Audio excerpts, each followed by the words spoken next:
विप्रलम्भरसाम्बुधि पादाम्बुजायस्ते नमः। नमो भक्ति विनोदाय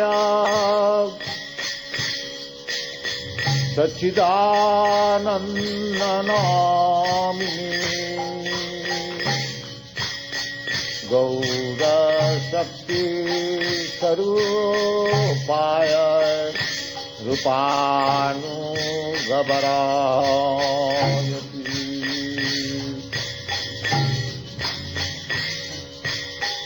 गौरयाभिर्भावभूमेष्टं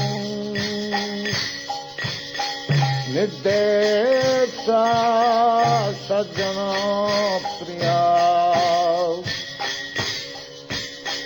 वैष्णवा सार्वभौमश्री जगन्नाथायति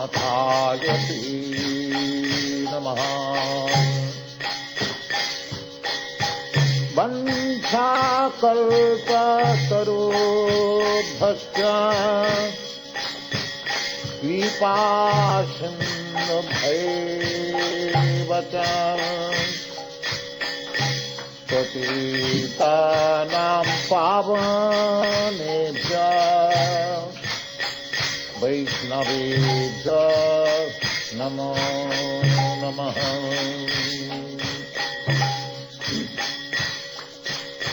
नमो महावदान्नाय कृष्ण प्रेम।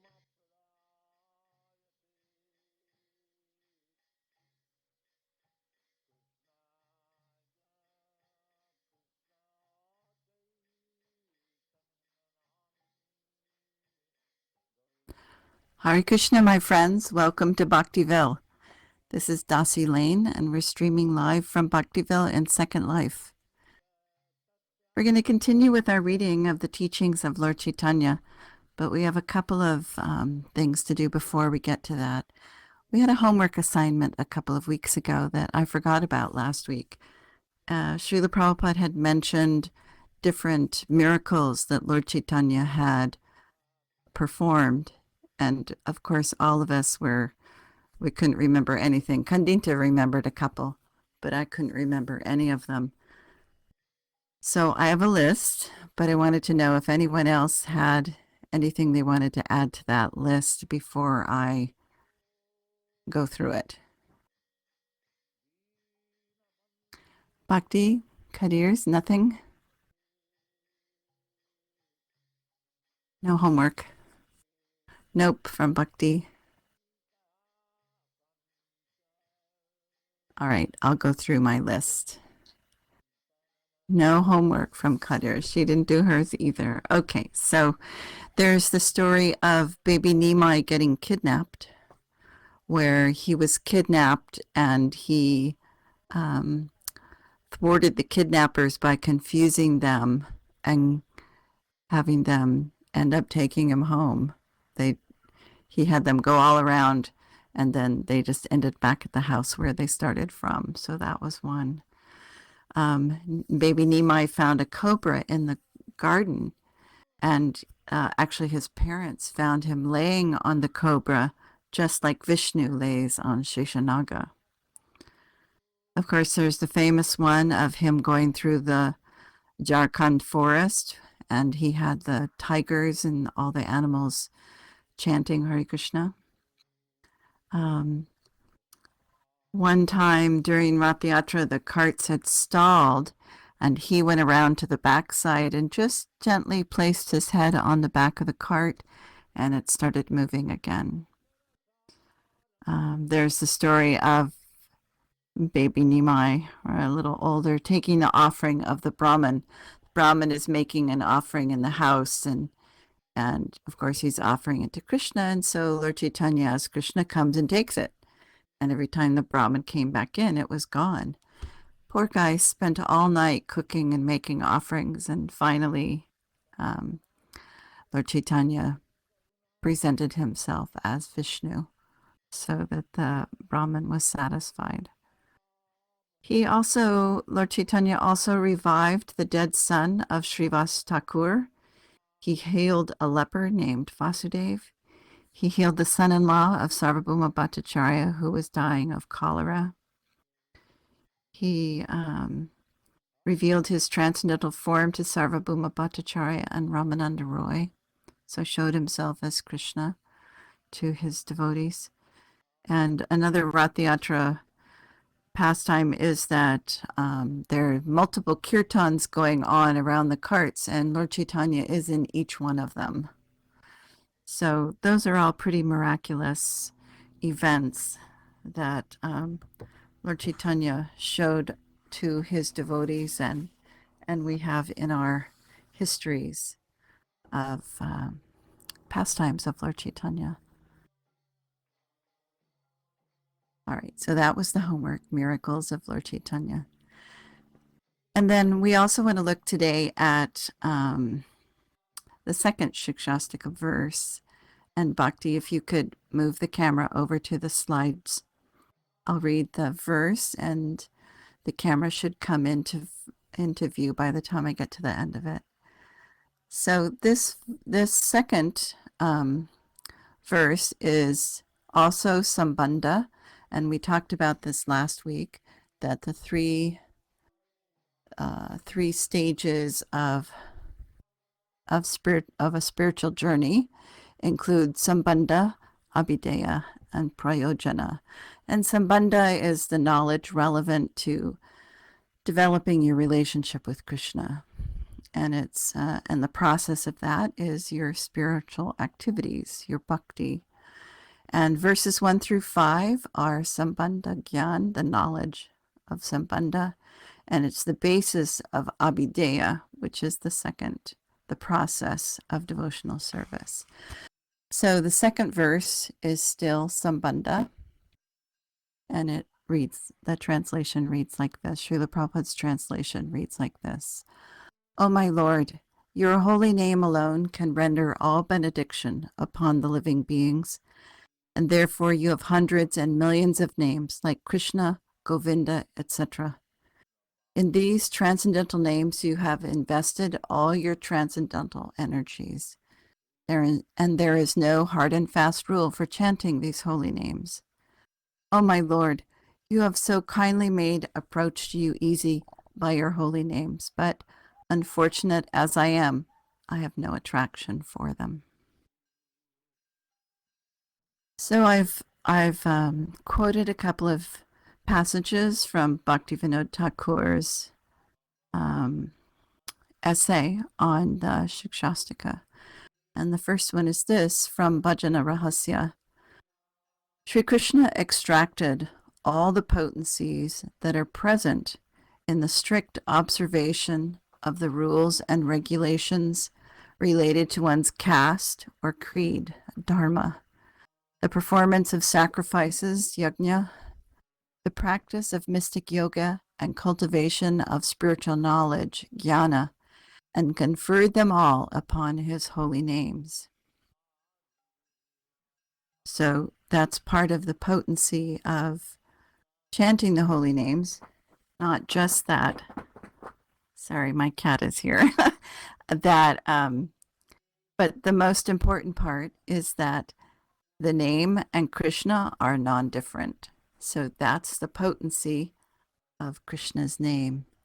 And then the second page of this expansion of discussion, this is from Bhaktisiddhanta's commentary on Bhaktivinoda Thakur's essay. He says, in the chanting and remembrance of these names, you have not imposed any restrictions regarding when such chanting should be done. Even while eating, reclining, or sleeping at any time, one can chant the holy name of the Lord.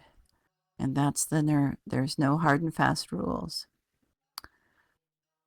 He continues to say, awareness of one's general incompetence to execute this form of sadhana is shown by the phrase, but I am so unfortunate that I have no attraction for them. And my comment to that is that change in ourselves starts with awareness.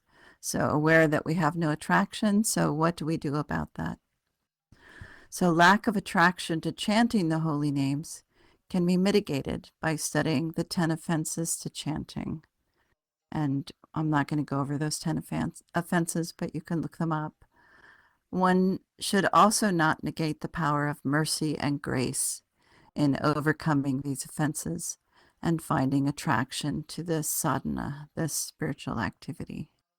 So it's not just what we do, but it's also Krishna's mercy and grace that we are able to do this. All right, so that's my 2 cents worth on verse number 2. So in Teachings of Lord Caitanya, we stopped on PDF page 43, and I'll read the paragraph, the last paragraph we read last week, and go from there.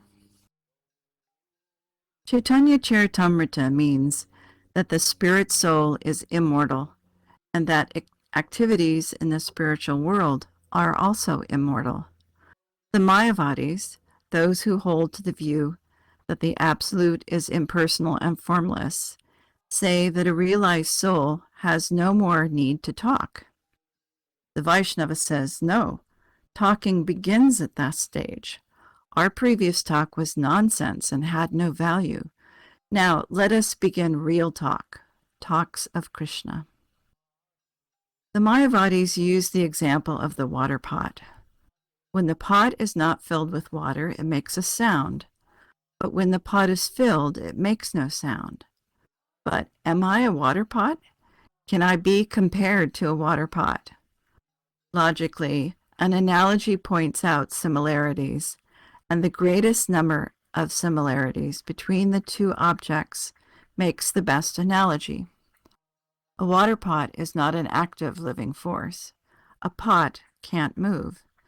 So ever-silent meditation is inadequate. Why?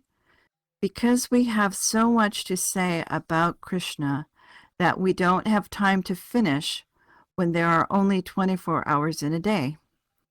The fool, however, is celebrated as long as he doesn't speak. When he breaks his silence, his lack of knowledge is exposed. Caitanya Charitamrita shows that there are so many things to discover simply for glorifying the Supreme. Krishnadas Kaviraj Goswami writes, I offer my respects to my spiritual masters. He uses the plural to express the disciplic succession. Not that my spiritual master is offered obeisances, but the whole parampara, the chain of disciplic succession. The Guru is addressed in the plural to show the highest respect.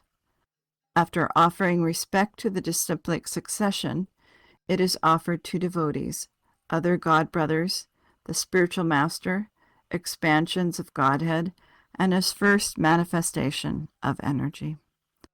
Krishna Chaitanya appears in all together, God, Guru, devotee, and expansion. As his associate, Nityananda, he is a manifestation as Advaita, he is an incarnation. As Gadadhar, he is the internal potency, and as Srivas, he is the marginal living entity. Krishna is not thought of alone, but is conceived all at once, as is described by Ramanujacharya. In Suddha-Dvaita philosophy, energy, expansion, and incarnation are oneness in diversity. Everything together is God. Caitanya Charitamrita is thus the postgraduate study of spiritual knowledge. One advances from the Bhagavad Gita through Srimad Bhagavatam to Caitanya Charitamrita. Although all are on the same absolute level, yet by comparative study, Caitanya Charitamrita is on this higher platform, and every verse is perfectly composed. The process of offering obeisances is to directly offer respects to Caitanya and Nityananda. These two personalities are compared to the sun and the moon, who dissipate darkness. Both the sun and the moon have risen together in this case. Caitanya is so kind that to dissipate the darkness, they both appear together. Who is Krishna Caitanya? In the Upanishads, the supreme absolute truth is described in an impersonal way, but the personal view is also given in the Isha Upanishad at the end, after a description of the all-pervading. My dear Lord, you are hidden by the cover of Brahmajyoti. Let me penetrate that Brahmajyoti to approach the Supreme Personality of Godhead. Those who have no such power stop at the effulgence, but at the end of the Upanishad there is a hymn to the Personality of Godhead. The impersonal Brahman is described there. That Brahman is the glaring effulgence of the body of Caitanya. The Paramatma is the partial representation of Caitanya. He is that Supreme Personality of Godhead, full with 6 opulences: wealth, fame, strength, beauty, knowledge, and renunciation. You should know that he is Krishna, and nothing is equal to or greater than him. There is no superior conception. He is the Supreme Person. There is a nice verse by Rupa Goswami, who, as a confidential devotee, was taught for more than 10 days continuously by Lord Caitanya. He has written about Lord Caitanya. There were many incarnations of Krishna, but he excels all others. He is giving something that was never given by an incarnation before, not even by Krishna himself. Caitanya begins from the surrendering point, and he is completely spiritual. He begins at the end of material existence, when one gives up all material attachment. In the Bhagavad Gita, Krishna began by distinguishing the soul from matter, and ended at the point of the soul surrendered in devotion. But there is no stoppage of talk there, as the Mayavadis would have it. The real talk only begins. As is stated in the Vedanta Sutra, now talking begins. Now we can inquire into the supreme absolute truth. Rupa Goswami writes, Your incarnation is greater than all. What you have given, it is the highest form of devotional service. One who accepts the existence of God is in devotional service. To acknowledge God is great is something, but not much. Caitanya preached like an acharya, a great teacher, up to the point of friendship. In the Gita, Krishna showed Arjuna his universal form because he was a dear friend. But Arjuna asked forgiveness for this friendship on seeing Krishna as the Lord of the universes. Through Lord Caitanya, you can become a friend of Krishna, where there is no limit. You can become a friend, not in adoration, but in complete freedom. You can also be related to God as his Father. This is Srimad Bhagavatam philosophy. There is no other literature in the world where God is treated as the devotee's son. Usually, he is the father who supplies the demands of the son. Caitanya is the first to treat God as a son. How? By service. The son demands and the father supplies. You don't take the supply, you give. Krishna's mother Yashoda said to the Lord, Here, eat, or you'll die. Eat nicely. Krishna will depend on your mercy. This is such a uniquely high level of friendship, and you can believe that you are his father. And above all, you can treat Krishna as your lover, as if he's so much attached to you that he expresses his inability to reciprocate. I cannot repay your love. I have no more assets to return. Krishna was thus so obliged to the gopis that he felt his inability to return their love. Devotional service is such an excellent platform, and this was given by Caitanya. It was never given by any previous incarnation or acharya. Devotional service itself is the highest platform, the glorious platform which you have contributed. You are Krishna, yellowish, Sachinandan, son of Sachi. Caitanya Charitamrita hearers may keep you in their hearts. Then it will be easy to understand Krishna through Caitanya. Caitanya came to deliver Krishna. Rupa Goswami writes, "You are the most charitable personality. You are delivering Krishna Prema, unalloyed love for Krishna, and so I offer you my respects." We have heard the phrase, love of Godhead. How far this love of Godhead can actually be developed, we can learn from the Vaishnava philosophy. Simply theoretical knowledge of love of God you can find in many places and many scriptures. But what that love of Godhead actually is, and how it is developed, that can be found in the Vaishnava literature.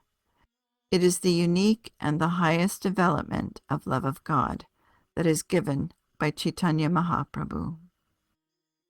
Now we have a little sense of love. Why? It is due to love of Godhead. Anything which we find within our experience, even in this conditional life, is situated in the Supreme Lord, who is the ultimate source of everything. In our original relationship with the Supreme Lord, there is real love. That love is reflected through material conditions, but reflected pervertedly and not exactly. Real love means that which is continuous and without a break. But because that love is reflected pervertedly in this material world, love lacks continuity and is inebriating. If we want real transcendental love, then we have to transfer our love to the supreme lovable object, Krishna, the Supreme Personality of Godhead. This is the whole basic principle of Krishna consciousness. In material consciousness, we are trying to love that which is not at all lovable. We are giving our love to dogs and to cats, with the risk that if we love cats and dogs too much, at the time of our death, we may be fixed in thinking of them, and therefore take our next birth in a family of cats or dogs. Everything without love of Krishna leads downward. In the Hindu scripture, the chastity of woman is very much recommended. Why? Because if a woman becomes much addicted in love of her husband, at the time of death she will remember him, and in the next life she is promoted to a man's body. Man's life is better than woman's because a man has better facility for understanding spiritual science. But Krishna consciousness is so nice that it makes no distinction between man and woman.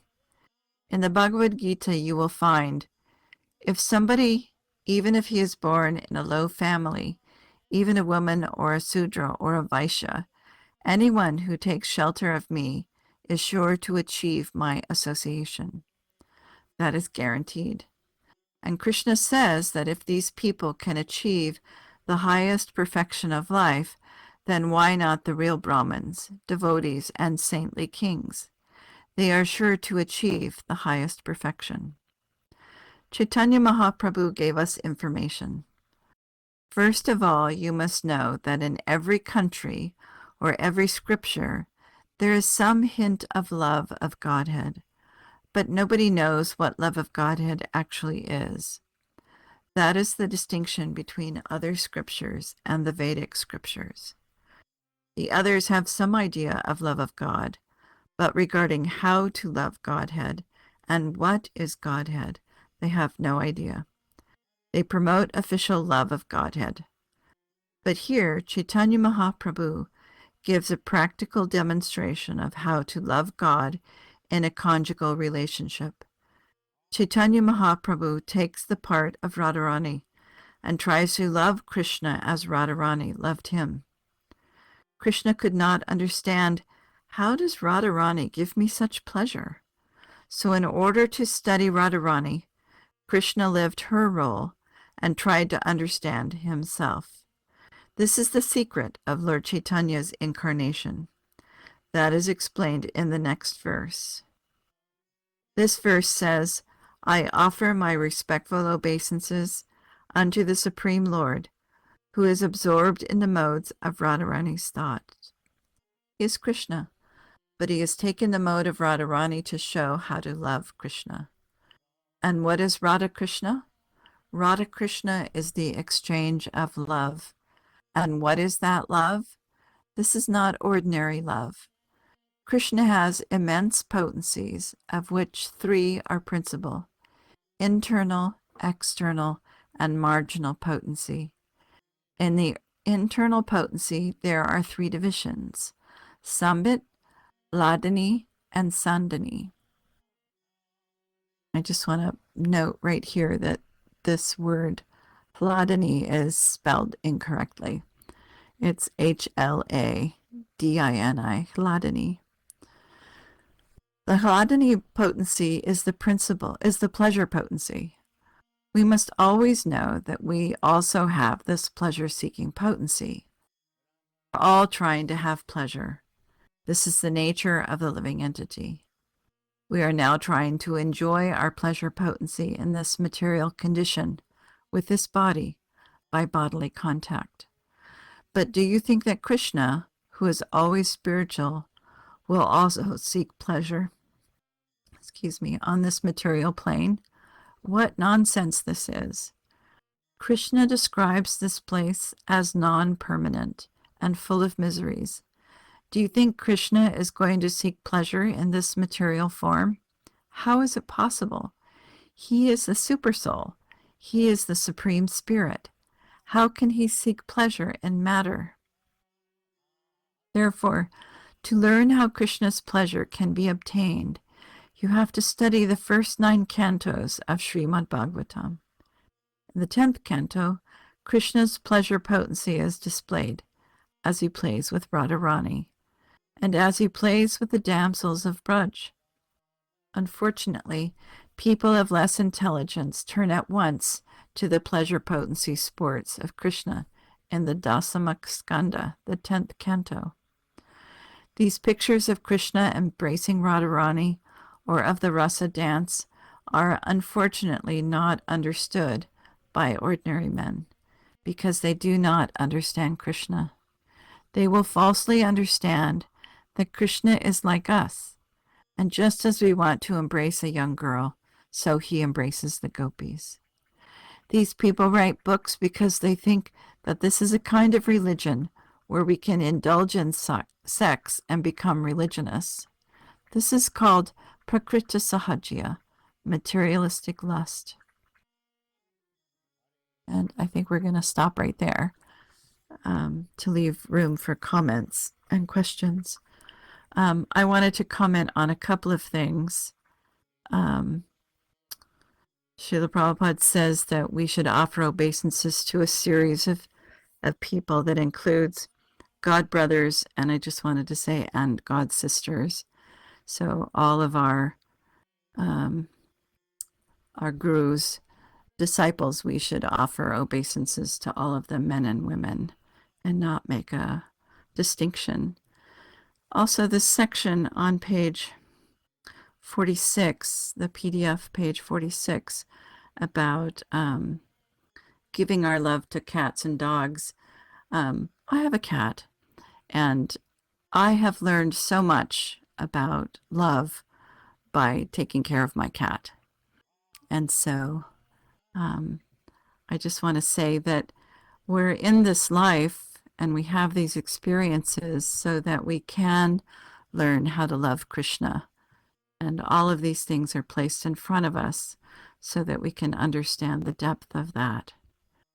And then also in the same paragraph, he says that women become much addicted to love of their husband and then promoted to a man's body, and man's life is better than a woman's. And I would say that may have been true previously, that a man's life is better than a woman's, but, women he says that a man has better facility for understanding spiritual science. I think that if women are given the opportunity from birth to learn and understand philosophy and read and write, that their capacity to understand spiritual science is just as good as a man's. So, and if Srila Prabhupada were here, I would say that. I have no compunction about saying that. So those are my comments on this reading. Does anyone have any other comments or Kandita says, old-fashioned ideas about men and women. Yes, equal spiritually. And Bhaktiville says Jai, and my cat just like went between me and the microphone. So yeah, it's been 50 years since Srila Prabhupada was here, and we're finally becoming mature and understanding little bits of pieces of these things. And there are always those big personalities who know, who can shloka like nobody's business. I'm not one of those people. But men and women both. Jadharani, Shamarani does that. Urmila does that. There are lots of women within ISKCON and outside of ISKCON who do that. Are there any questions about anything in this reading?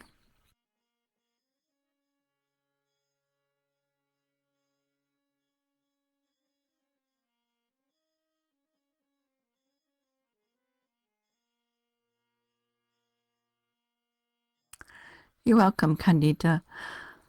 One thing I found especially poignant when I was reading this earlier was it never really occurred to me that no other religions have these designated rasas with God, as lover, as friend, as mother and father. They don't have these.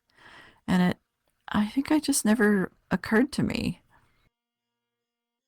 I do know that Sufis see God as lover. But this is just, we're so very fortunate to see this and read these writings of the Goswamis and how they elucidate their relationship with Krishna. Yes, Kandita says yes, totally amazing that we have that. Yes. So,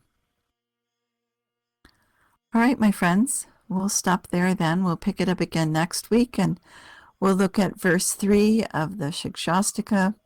I have no homework assignments for you, but I hope to see you all next week. Take care. Have a wonderful time. Hare Krishna. Hare Krishna. Hare Thank you so much. You're very welcome. It's wonderful to see all of you. Thank you. Hare Good to see you Krishna. too. Bhakti and cute ears. That's cute.